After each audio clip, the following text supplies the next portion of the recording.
तब्दीली के साथ बदलते भारत की शान।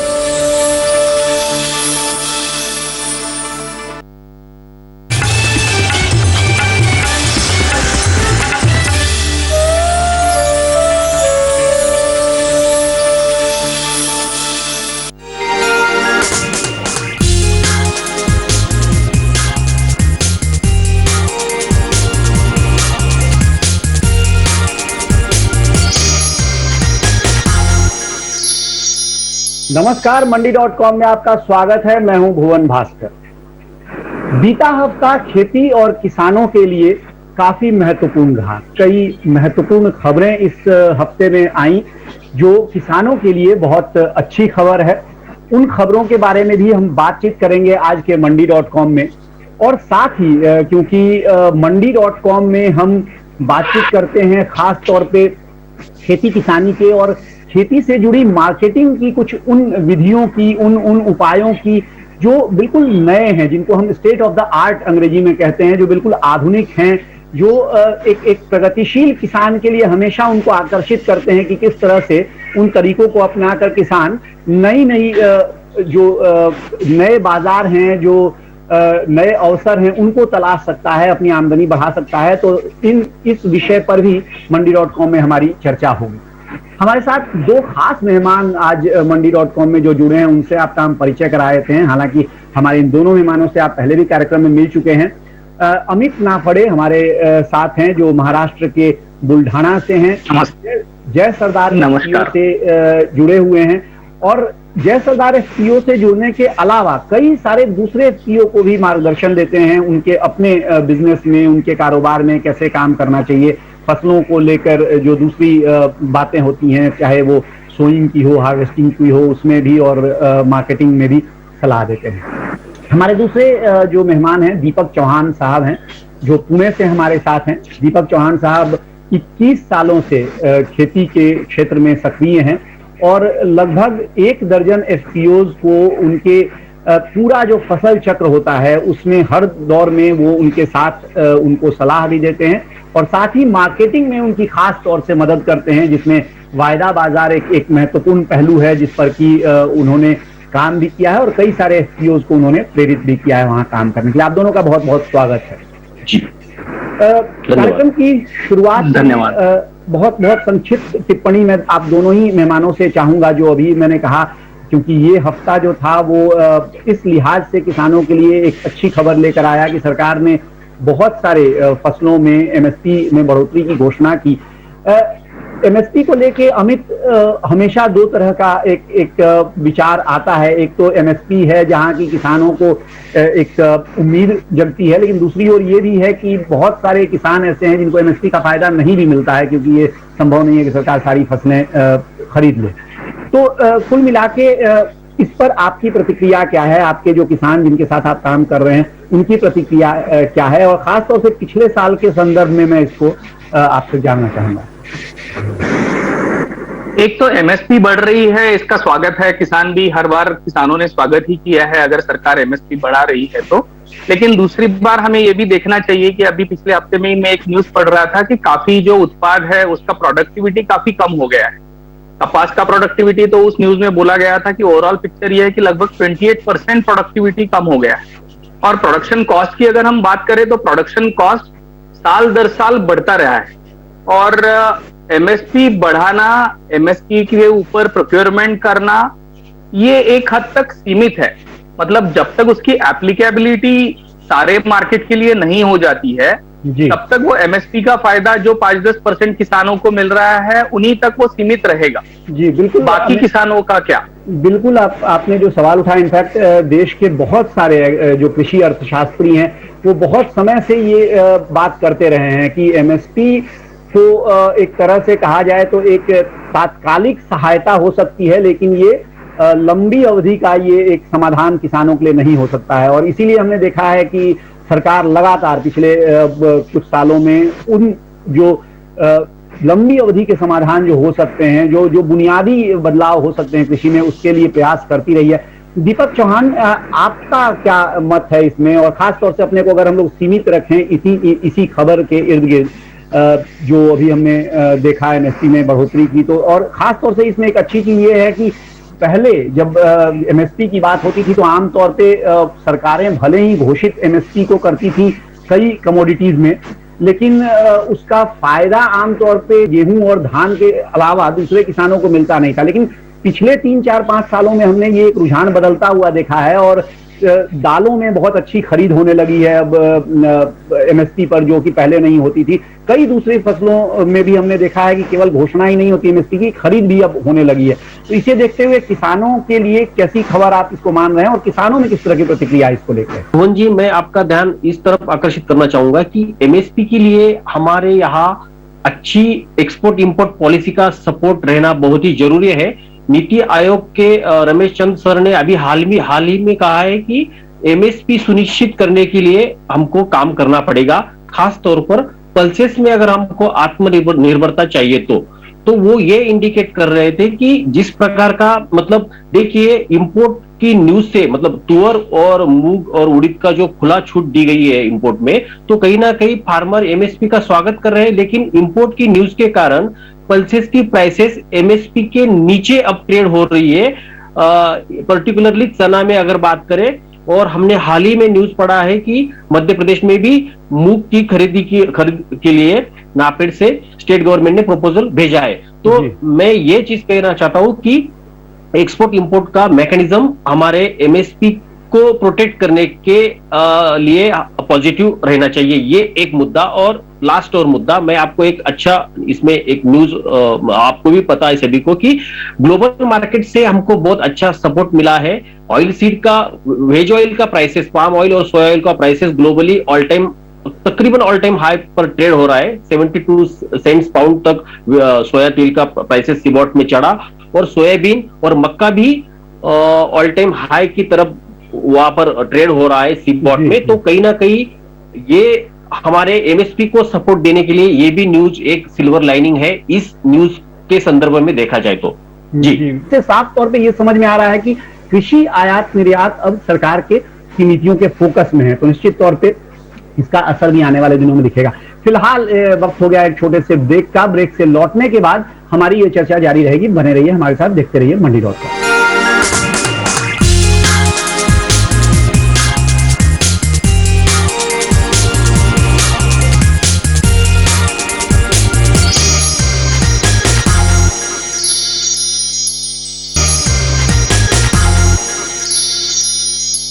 एक बार फिर स्वागत है आपका मंडी.com में। हम बात कर रहे हैं आज जो खेती से जुड़ी कुछ खबरें आई बीते हफ्ते एमएसपी से लेकर जुड़ी हुई, उनके बारे में पिछले इस सेगमेंट में हमने इसी पर ज्यादा बात की। लेकिन अब कार्यक्रम के आगे के जो इस मौजूदा सेगमेंट और आगे के सेगमेंट में हम बात को थोड़ा और दूसरी तरफ लेके चलते हैं। खासतौर से जो एफपीओज हैं, जो किसान उत्पादक संगठन हैं, जो कई किसानों के साथ मिल के बनने से होते हैं, मिल के साथ आने से बनते हैं, उन्होंने अपने कारोबार की स्ट्रैटेजी में, अपने जो बिजनेस प्लान्स में किस तरह के बदलाव किए हैं और किस तरह का नतीजा उनको देखने को मिला है। अमित नाफड़े, आपसे मैं पहले ये समझना चाहूंगा, जो पिछले मार्च से एक तरह से लॉकडाउन शुरू हुआ था और उसके बाद अभी मई तक एक तरह से अगर हम देखें तो हम पूरी तरह से इन स्थितियों से उबर नहीं पाए हैं। पिछले साल जैसे ही लगा कि हम थोड़ा थोड़ा उबर रहे हैं, फिर से हमने देखा कि जो सेकेंड वेव कोरोना का आया, फिर राज्यों ने अलग अलग लॉकडाउन किए हैं। महाराष्ट्र में तो आपके लॉकडाउन चल ही रहा है। तो इन परिस्थितियों में क्या कुछ नया एफपीओज ने किया है और किन फैक्टर्स ने मदद की है? एक तो महत्वपूर्ण बात रही कि एफपीओ के माध्यम से जो कुछ संगठन हुआ है उसके फायदे यहाँ नजर आ गए। जैसे कि लॉकडाउन में ट्रांसपोर्टेशन के लिए काफी दिक्कत हो रही थी और एक किसान के लिए वो मुश्किल हो गया था। तो जो कलेक्टिव परचेस हुआ या किसान ने कलेक्टिव सेल किया एफपीओ के माध्यम से, उसके वजह से किसान अपना प्रोड्यूस सेल कर पाया है। तो ये बहुत बड़ी उपलब्धि एफपीओ के माध्यम से किसानों तक हुई है। साथ ही उसी तरह से किसान को जो इनपुट्स की अवेलेबिलिटी चाहिए थी, वो इनपुट भी फार्म गेट पे अवेलेबल करवाने में एफपीओ ने काफी अच्छा रोल प्ले किया है। हमने ये भी देखा है कि जहाँ पे हॉर्टिकल्चर, वेजिटेबल में या अदर ग्रेन्स में भी काफी हाउसिंग सोसाइटीज में डायरेक्ट डिलीवरीज एफपीओ के माध्यम से शुरू हो गई थी इस पीरियड में। उसके माध्यम से कंज्यूमर को भी डायरेक्ट प्रोड्यूस मिला है और किसानों को भी मार्केट लिंकेज में हेल्प हुई है। तो ये सब बहुत अच्छा रहा। और इनोवेशंस के बारे में हम बताएंगे तो काफी इनोवेशंस हुए, लेकिन एक क्रांतिकारी इनोवेशन जो आगे बहुत कुछ देने वाला है, दैट इज डिजिटल लिटरेसी।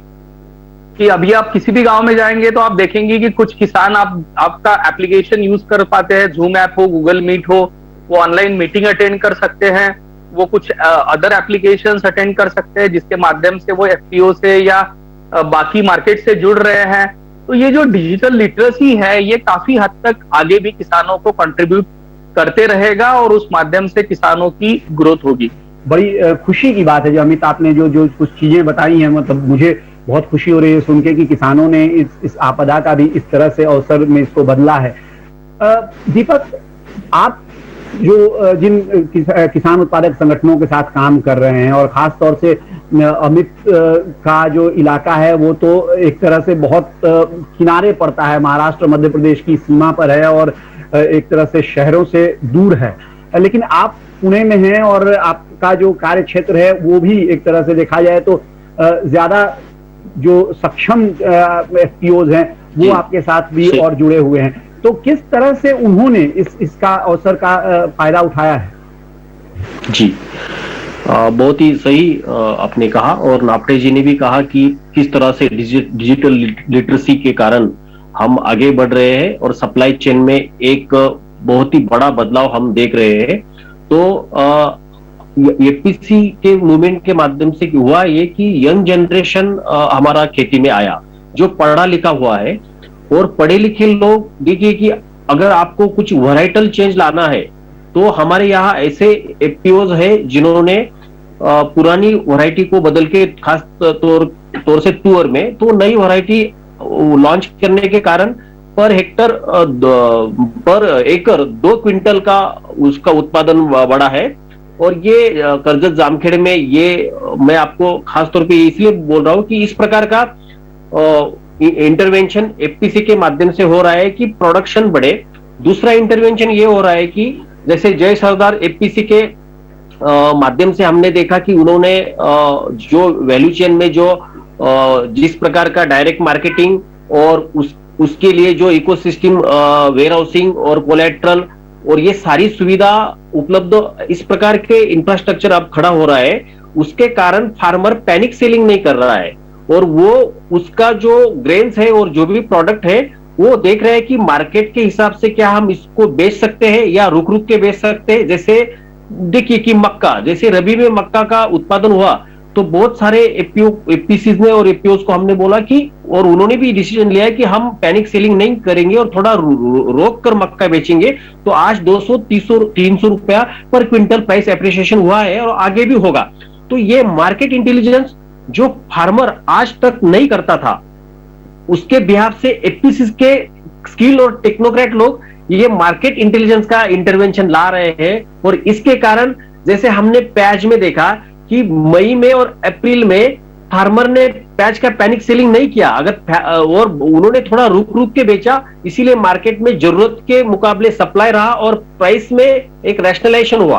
तो जैसे मार्केट इंटेलिजेंस और सोर्सिंग में जैसे मैंने कहा कि नया एक इंफ्रास्ट्रक्चर बिल्ड हो रहा है और कौन सा क्रॉप कब उसकी बुआई हो, कब सोइंग हो, ये ना हो कि हम जो क्रॉप आज सोइंग कर रहे हैं वो सप्लाई गलत में आ जाए। तो इस प्रकार का प्लानिंग हम कर रहे हैं और एफपीसीज कर रहे हैं कि हम जो आज बो रहे हैं तो उसका हम आगे का सप्लाई डिमांड का पिक्चर देखेंगे। ग्लोबली क्या हो रहा है, अगर ग्लोबली मक्का आज तेजी में है, चाइना की डिमांड अच्छी है, बायोफ्यूल्स में मक्का का कन्वर्शन हो रहा है और सीवॉट में 8 इयर्स का अगर हाई लग रहा है तो हमारे एफपीसीज भी एफपीओज भी हम कोशिश कर रहे हैं कि हम मक्का जो 15 महीने की मंदी में था तो उस इंप्रेशन में ना जाके हम मक्का का हमारा क्षेत्र जारी रखे और वो बढ़ाए। पूरा फोकस अब सही और कीमत और अच्छी बेहतर कीमत पाने पर है और उसके लिए किसान प्रयास भी कर रहा है। बहुत खुशी की बात है ये। फिलहाल वक्त हो गया है एक छोटे से ब्रेक का। ब्रेक से लौटने के बाद हमारी ये चर्चा जारी रहेगी। बने रहिए हमारे साथ, देखते रहिए मंडी का।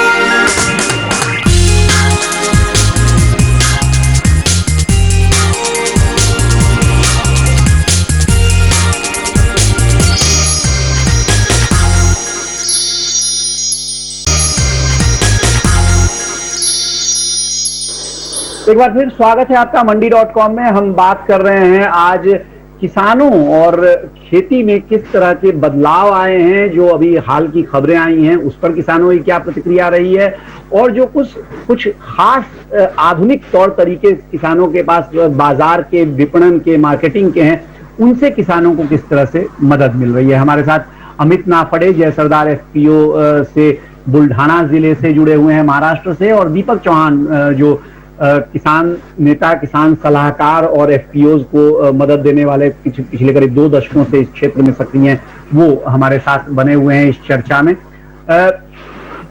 अमित, आपसे मैं शुरुआत करता हूं इस सेगमेंट की, और जो पूरी बात हमने की है उसी को अगले चरण में लेके चलते हैं कि पिछले 1-1.25 साल में हमने देखा है कि वायदा बाजार में काफी एक तरह से किसानों को खास तौर से एफपीओ के जरिए जोड़ने के प्रति हमने काफी रुझान देखा है। सरकार का भी काफी जोर इस पे रहा है, जो रेगुलेटर सेबी की ओर से भी हमने इस पर काफी जोर देखा है कि ज्यादा से ज्यादा एफपीओ वायदा बाजार का इस्तेमाल करें और उससे फायदा उठाएं। उसके लिए हमने देखा कि वायदा बाजार में, जिसमें इस कार्यक्रम में भी हमने चर्चा की है, कि कई खास तौर से किसानों को केंद्र में रख के कई नए उत्पाद भी आए, ऑप्शंस आया, या फ्यूचर में भी हेजिंग करने वाले अपने पास बहुत सारे एफपीओ हो गए। उनसे उनकी कितनी भूमिका रही है, खास तौर से पिछले जो कुछ सालों में, मैं केवल कोरोना पीरियड की बात नहीं करूंगा, किसानों को सशक्त करने में, एफपीओज को खड़ा करने में और एक बिजनेस के तौर पे एक नया रास्ता दिखाने में। देखिए, कहावत है necessity is the mother of invention, और इसी तरह से जो कुछ नेसेसरी हो जाता है तो इनोवेशन या इन्वेंशन होता है। जैसे लोगों ने डिजिटल लिटरेसी सीखा, वैसे ही वायदे बाजार लोगों तक पहुंचा है, जो अभी तक नहीं पहुंचता था, धीरे धीरे पहुंच रहा है, लोग मोबाइल से जानने लगे हैं। दूसरा, हम इंश्योरेंस निकालते हैं खुद का, तो हम इसलिए नहीं निकालते कि हम मर जाए और लोगों को इंश्योरेंस मिले, बल्कि हम सुरक्षा की व्यवस्था करते हैं। तो वायदे बाजार में जो पुट ऑप्शंस अभी सेबी ने इंट्रोड्यूस किया है, वो बहुत ही अच्छी चीज है। हाँ, अगर हमें उससे ज्यादा रेट मिलते हैं, पुट ऑप्शंस में हम जो भाव देते हैं उससे ज्यादा रेट मिलते हैं तो खुशी की बात है, लेकिन अगर मार्केट में कम रेट हो जाते हैं तो it works like a insurance, एक बीमा की तरह काम करता है, जो किसानों को भाव की सुरक्षा प्रदान करता है। उसी तरह फ्यूचर मार्केट और हेजिंग का है। हमें अपने माल के भाव को अगर सुरक्षित करना आ गया तो एक बहुत अच्छी क्रांति हो पाएगी। जैसे हम पहले सेगमेंट में एमएसपी की बात कर रहे थे, तो हम एमएसपी से आगे सोच पाएंगे। इसी के लिए पुट ऑप्शन और फ्यूचर एक अच्छे पर्याय है। और एक किसान को यह बहुत मुश्किल है, क्योंकि वहां पे एक अच्छा क्वांटिटी चाहिए डील करने के लिए। एफपीओ के माध्यम से वो क्वांटिटी हम अवेलेबल करवा सकते हैं, एफपीओ के माध्यम से ह्यूमन रिसोर्सेस अवेलेबल करवा सकते हैं, टेक्नोलॉजी अवेलेबल करवा सकते हैं, और इसी कारण अभी एफपीओ है, अच्छा कर रहे हैं। तो वायदे बाजार की तरफ भी लोग जा रहे हैं, फ्यूचर की तरफ भी जा रहे हैं, और मुझे लगता है ये एक बहुत अच्छा क्रांति जो है वो एग्रीकल्चर मार्केटिंग सिस्टम में अगले 2-3 सालों में इस माध्यम से आएगा। जी, दीपक चौहान साहब, आप क्योंकि बराबर वायदा बाजार से भी काफी आपने एफपीओज के साथ काम किया है, और लगातार आप एक तरह से दोनों ही तरफ से टेक्निकली भी आप चीजों को समझते हैं, और साथ ही वायदा में कई सारे एफपीओज को आपने गाइड किया है, तो व्यवहारिक तौर पे आपका अनुभव क्या रहा है? किस तरह इससे, इस टूल से, इस प्लेटफॉर्म से किसान उत्पादक संगठनों को फायदा मिला है, खास तौर से बेहतर कीमत मिलने के लिहाज से, और दूसरा उनके जो, जिसको प्राइस रिस्क मैनेजमेंट बोलते हैं, मूल्य जोखिम प्रबंधन, उसके लिहाज से? जी, बहुत ही सही सवाल है। और देखिए कि आज हम अक्टूबर वायदा जब सोयाबीन को देखते हैं तो हमको 5,000 रुपए का रेट दिख रहा है वहां पर, और इससे बड़ी अच्छी प्राइस डिस्कवरी कभी हमने देखी नहीं थी। हिस्टोरिकली हम जब अक्टूबर की ओर देखते थे सोयाबीन को, तो हमें हमेशा 3,500 या 3,000 के नीचे पैसे हम देखते थे। आज किसान को ये एनसीडीएक्स जैसे प्लेटफॉर्म के कारण एक आत्मविश्वास है कि हम जो सोइंग कर रहे हैं उसका कीमत आज भी हम 5,000 में हेज कर सकते हैं या हम बेच सकते हैं वहां पर। तो ये सबसे बड़ी बात है। तो पहला काम तो हो गया कि हमको प्राइस का डायरेक्शन मिल गया, और एक अच्छा, मेरा मानना है कि वहां पर अच्छा वॉल्यूम अगर जनरेट करना है तो बायर्स को हमको, भुवन जी, हमको बायर्स को लाना पड़ेगा। तो मेरा इसमें आप ये सलाह रहेगी कि हमको एंड यूजर जैसे पोल्ट्री इंटीग्रेटर्स है और सोया प्रोसेसर्स है, तो सोयाबीन के संदर्भ में हमको उनको लाना पड़ेगा मार्केट में, और उनको बोलना पड़ेगा कि आप भी आइए और हमको एफपीसी को भी लाना पड़ेगा। देखिए, ये सीजन के पहले हमको एक बहुत बड़ा मीट रखने की जरूरत है, एक कार्यक्रम रखने की जरूरत है। इसके संदर्भ में ज्यादा से ज्यादा अवेयरनेस हो तो मार्केट पार्टिसिपेंट्स में अवेयरनेस वॉल्यूम बढ़े, इसीलिए हमको अवेयरनेस क्रिएट करने की जरूरत है। और उस प्रकार का एक्सरसाइज जैसे पुट ऑप्शंस के माध्यम से जय सरदार एपीसी ने बहुत ही सक्सेसफुली रन किया है और आपको भी पता है, तो ऑप्शंस हो या डायरेक्टली डेरिवेटिव प्रोडक्ट हो, तो उसको अवेयरनेस की बहुत जरूरत है। बहुत सारे किसान आज पूछ रहे हैं कि ये क्या है। पहली बार एनसीडीएक्स का नाम पूरे महाराष्ट्र में गांव गांव में गया और आज जैसे डिजिटल लिटरेसी के कारण हर एक किसान व्हाट्सएप पे या एनसीडीएक्स के ऐप पर या वेबसाइट पर जाकर चेक कर रहा है।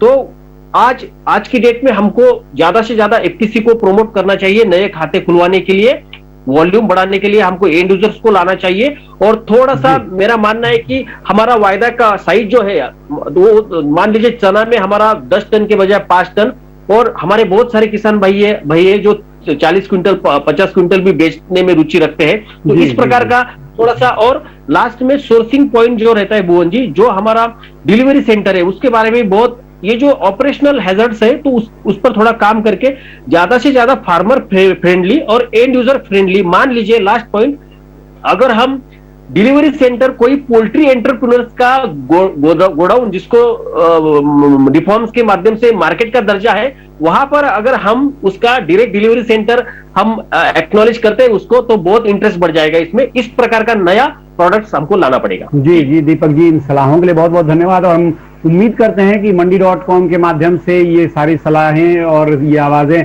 चाहे एनसीडीएक्स एक्सचेंज के अधिकारी हों या रेगुलेटर हों या सरकार के जो नीति निर्माता हैं उन तक पहुंचे, और जो किसानों के हित में सर्वश्रेष्ठ जो बेहतरीन हो उस तरह के बदलाव जरूर नीतियों में और व्यवस्था में की जाए।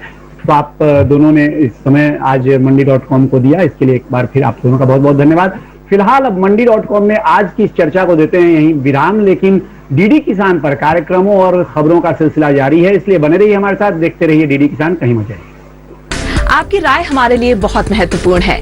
आप हमारे टोल फ्री नंबर पर कॉल कर सकते हैं और अपनी राय दे सकते हैं। साथ ही आप ईमेल के जरिए भी हमें अपनी राय दे सकते हैं। हमारा ईमेल पता है ncdexmandi@gmail.com।